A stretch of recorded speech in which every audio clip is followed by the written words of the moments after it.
దేవాది దేవుడు మానవులమైన మన ఎడల ఆయన చేసిన ప్రతి కార్యాన్ని తలపోసుకుంటూ ప్రభువుని మనం ఆరాధించడానికి పరిశుద్ధ గ్రంథమైన బైబిల్లో నుంచి దేవుని వాక్యంలో నుంచి ఒక మాట చదువుకుందాం. 149వ కీర్తన, పరిశుద్ధ గ్రంథమైన బైబిల్లో 149వ కీర్తన మొదటి వచనాన్ని దయచేసి ఎవరైనా ఒకరు చదవండి. యెహోవాను స్తుతించుడి, యెహోవాకు క్రొత్త కీర్తన పాడుడి, భక్తులు కూడుకొను సమాజములో ఆయనకు స్తోత్ర గీతము పాడుడి. చిన్న ప్రార్థన చేసుకొని దేవుని వాక్యాన్ని విందాం. ప్రేమ కలిగిన మా ప్రియ పరలోకపు తండ్రి, పరిశుద్ధుడు అయిన దేవా, మీ వందనాలు స్తోత్రములు చెల్లిస్తూ ఉన్నాను. నీ మహాకృపను బట్టి, ప్రేమను బట్టి ఈ యొక్క ప్రభుదినం పరిచర్యలో మీ పాదముల చెంత చేరి మిమ్మల్ని కీర్తించడానికి పాటల ద్వారా మీరు మాకు సహాయం చేసినందుకు స్తోత్రాలు. ఈ సమయంలో మీరు చేసిన ప్రతి ఉపకారమును తలపోసుకుంటూ మిమ్మల్ని ఆరాధించడానికి చదవబడిన వాక్యంలో నుండి మాతో మాట్లాడి మమ్మల్ని బలపరచమని, ఆరాధన కొరకే మా ప్రాణాత్మ దేహములను సిద్ధపరచమని యేసు క్రీస్తు ప్రభు వారి ప్రశస్తమైన నామములో స్తుతించి ప్రార్థించి అడిగి వేడుకుంటున్నాను తండ్రి, ఆమేన్.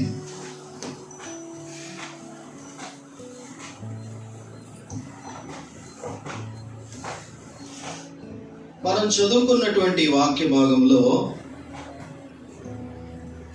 కీర్తనాకారుడు యెహోవాను స్తుతించుడి, యెహోవాకు క్రొత్త కీర్తన పాడుడి అని చెప్తున్నాడు.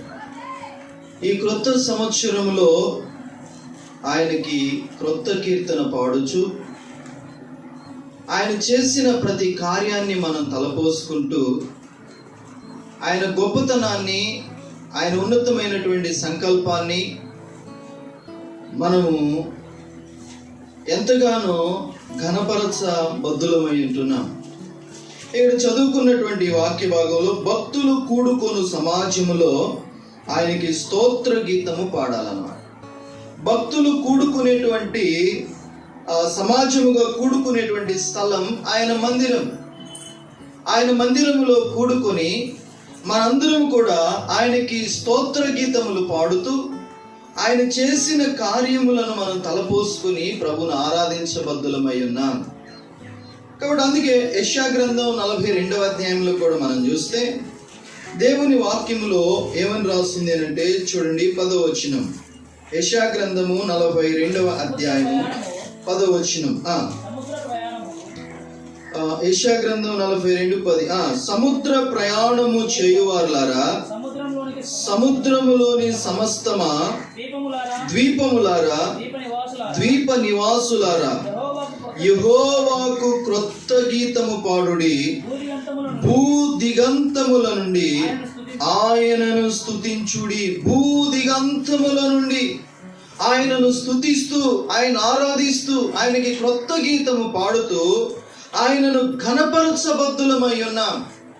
అయితే ఈ క్రొత్త గీతమును పాడే భూదిగంతముల నుండి ఆయనను స్తుతించి ఆయనను ఆరాధించే ప్రజలు ఎలా ఉంటారు? ఎవరై ఉంటారు?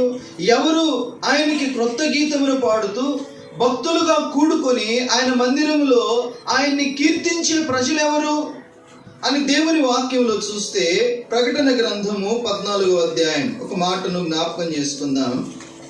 ప్రకటన గ్రంథము 14వ అధ్యాయములో ఒక చక్కని మాట వ్రాయబడింది. చూడండి, ప్రకటన గ్రంథము 14వ అధ్యాయము 3వ వచనాన్ని దయచేసి ఎవరైనా ఒకరు చదవండి. వారు సింహాసనము ఎదుటను, ఆ 4 జీవుల ఎదుటను, పెద్దల ఎదుటను ఒక కొత్త కీర్తన పాడుచున్నారు. భూలోకములో నుండి కొనబడిన. చాలు. ఇక్కడ దేవుని వాక్యంలో మనం చూస్తే ఒక క్రొత్త కీర్తన వారు పాడుతున్నారు. పరలోకములో జరుగుతున్న ఒక విషయాన్ని గురించి యోహాను దర్శనంలో చూస్తూ వ్రాసిన సందర్భం ఏంటంటే ఒక క్రొత్త కీర్తన వాళ్ళు పాడుతున్నారు. ఆ పాడేటువంటి వాళ్ళు ఎవరు అని అంటే అక్కడ చూతాడు, భూలోకములో నుండి కొనబడిన వారు. వాళ్ళు ఎవరు చెప్పండి? వాళ్ళు భూలోకములో నుండి కొనబడ్డారు. కొనబడినటువంటి ఈ ప్రజలు మాత్రమే ఒక క్రొత్త గీతమును పాడుతూ, ఒక క్రొత్త కీర్తనను పాడుతూ ఆయనను భూదిగంతముల నుండి ఆయనకి స్తుతిగానములు చేస్తూ ఉన్నారు, ఆయన ఆరాధిస్తూ ఉన్నారు, ఆయనను ఘనపరుస్తూ ఉన్నారు, ఆయన యొక్క గొప్పతనాన్ని వివరిస్తూ ఆయన మహోన్నతమైనటువంటి నామాన్ని కీర్తిస్తూ శ్లాఘిస్తూ ఆయనను మహిమపరుస్తూ ఉన్నారు. అయితే కొనబడిన అనుభవంలోనికి వీళ్ళు రాకమునుపు ఎక్కడున్నారు? ఏ స్థితిలో ఉన్నారు? ఎవరు వీరు ఎవరి దగ్గర ఉంటే వీళ్ళని కొన్నాడు ప్రభు అని దేవుని వాక్యంలో చూస్తే, అపోస్తుడైన పౌలు రోమీయులకు రాసిన పత్రిక 7వ అధ్యాయంలో ఒక మాట అంటాడు, నేను పాపమునకు అమ్మబడి తిని అంటాడు. చూడండి, ఒక మాట మనం చూద్దాం. రోమీయులకు రాసిన పత్రిక 7వ అధ్యాయం, రోమీయులకు రాసిన పత్రిక 7వ అధ్యాయం ఎన్నో వచనం? 14వ వచనం.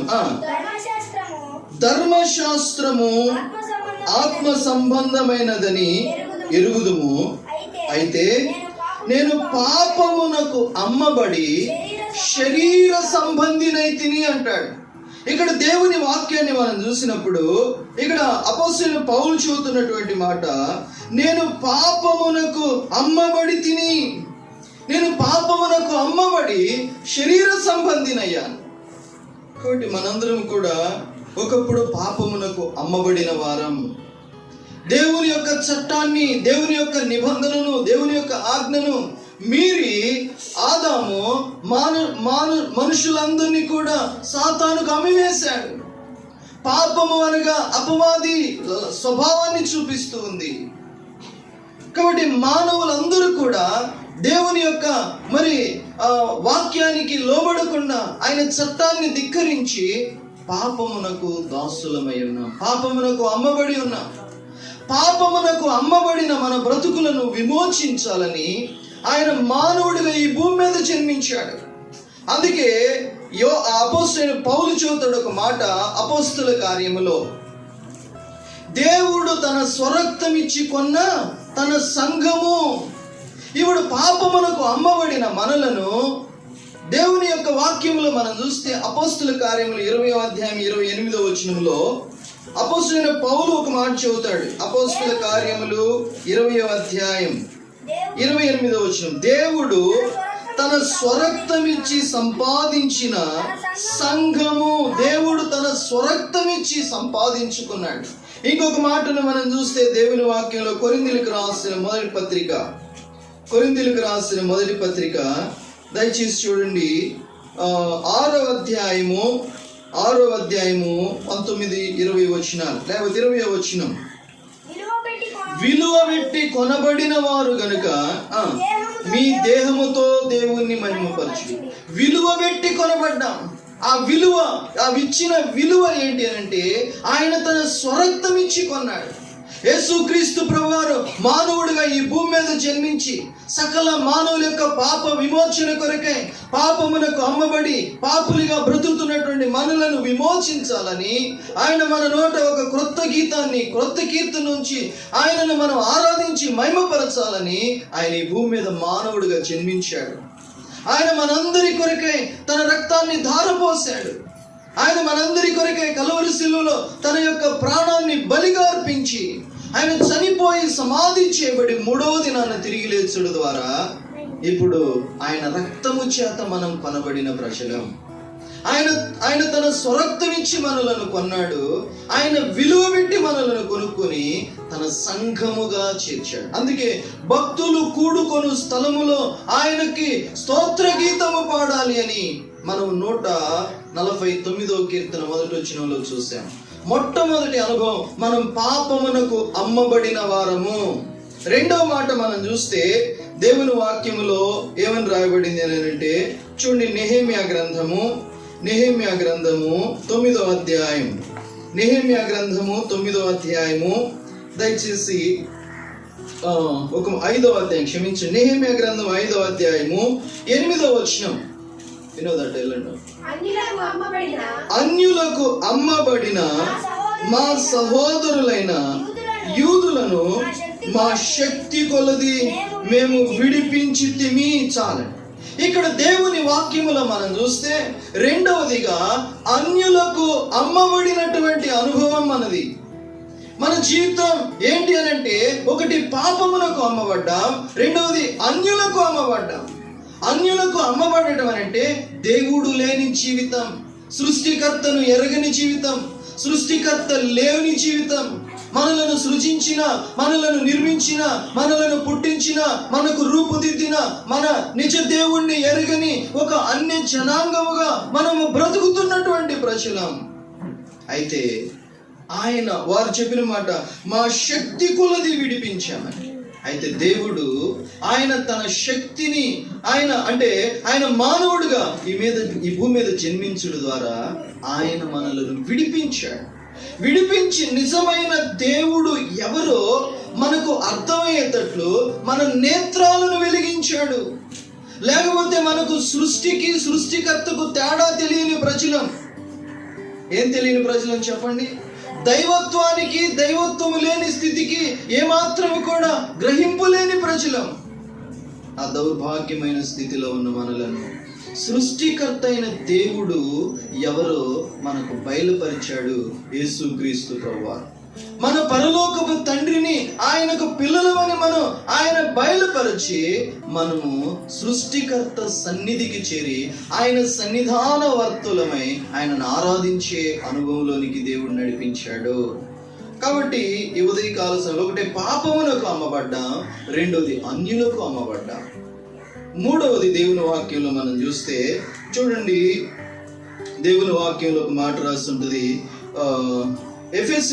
క్షమించండి, ఇక్కడ ఒక మాట మనం జ్ఞాపకం చేసుకుంటే ఎస్తేరు గ్రంథంలో ఒక మాట జ్ఞాపకం చేసుకుంటాం. ఎస్తేరు గ్రంథము దయచేసి 7వ అధ్యాయము 4వ వచనం. ఎస్తేరు గ్రంథము 7వ అధ్యాయము 4వ వచనం చూడండి. అక్కడ ఎస్తేరు చెబుతుంది, రాజు ఎదుటికి వెళ్ళి ఏమని చెబుతుందంటే, ఎవరైనా పెద్దలు చదవండి స్పష్టంగా చూడండి. సంహరింపబడుటకును హతము చేయబడి నశించుటకును నేనును నా జనులను కూడా అమ్మబడిన వారము. ఎస్తేరు చెబుతుంది ఇక్కడ రాజుతో, రాజా మేము ఎవరిమి అని అంటే, సంహరించబడటానికి, హతము చేయబడడానికి, నశింప చేయబడడానికి నేనును నా జనులు కూడా అమ్మబడ్డాం. చదవండి. మేము దాసులముగాను దాసురాండ్రముగాను అమ్మబడిన ఎడల ఏలయనగా మా విరోధిని తప్పించుకొనుటకై మేము రాజులకు తమని శ్రమ పెట్టుట యుక్తము కాదు. ఇక్కడ ఎస్తేరు చెబుతున్నటువంటి మాట ఏంటంటే, ఒక వ్యక్తి ఇక్కడ మా విరోధి తప్పించుకోకుండా ఉండాలి అనే విషయాన్ని చెప్తూ, దానికి పైన ఏమని చెప్తుంది అంటే, మేము సంహరించబడడానికి, మేము నశింప చేయబడడానికి, మేము అక్కడ ఇంకొక మాట ఏమని చెప్తుంది ఏంటంటే, అక్కడ మేము అమ్మబడుతూ వచ్చాం. మేము అమ్మబడ్డాం రాజా. మనం కూడా దేనికి అమ్మబడ్డాం అని అంటే, హతము చేయబడడానికి, లేకపోతే సంహరించబడడానికి, నశింప చేయబడడానికి. అందుకే యేసు ప్రభువారు అన్నాడు లూకాసు వార్తలో, నశించిన దానిని వెదకి రక్షించుటకు మనుష్య కుమారుడు ఈ భూమి మీదకి వచ్చాడు. ఆయన ఎందుకు వచ్చాడంటే, మనుష్యుడు అమ్మబడి నశించిపోతున్నాడు. దుర్వ్యసనాల వల్ల, పాపం వల్ల, నీతి తప్పిన జీవితం వల్ల, అవినీతి అక్రమాల వల్ల, మరి పాప సంబంధమైన క్రియలు చేయడం ద్వారా మనుషుడు నశించి నిత్య నరకానికి మరి పాత్రుడై ఉన్నాడు. నశించిపోతున్న ఈ మానవాణ్ణి అలాగే విడిచిపెట్టడం దేవునికి ఇష్టం లేక ఆయన నశించిన దానిని వెతికి రక్షించడానికి వచ్చాడు.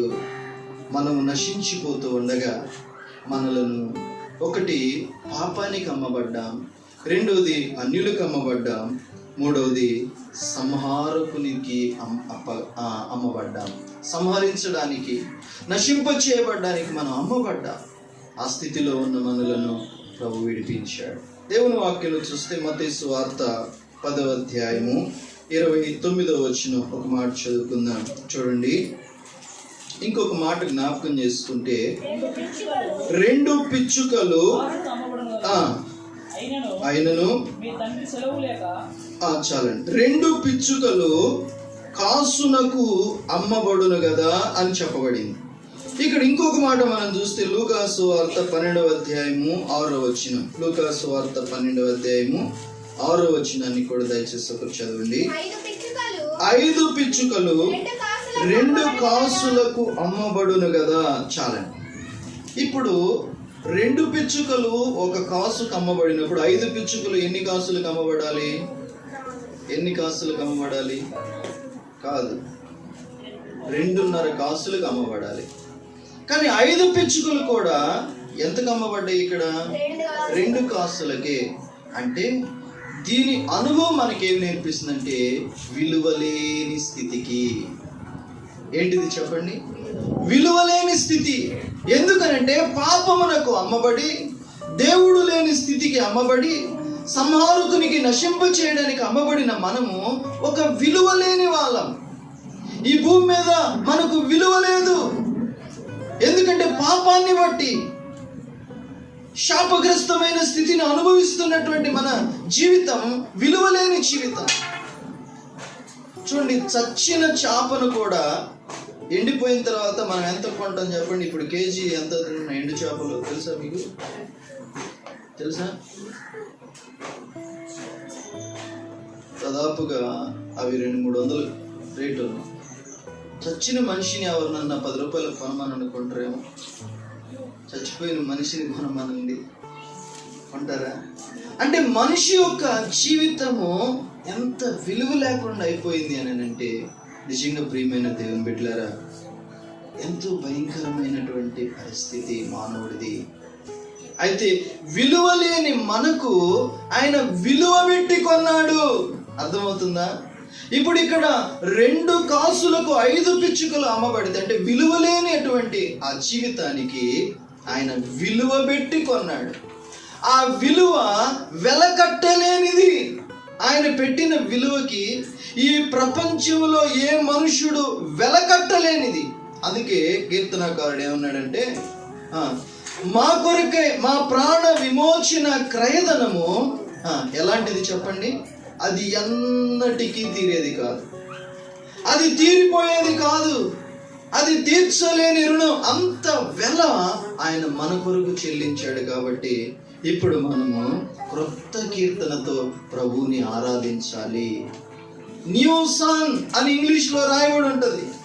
అది వారు మాత్రమే పాడగలిగేవాళ్ళు. ఇక ఎవరికి రాదు అది.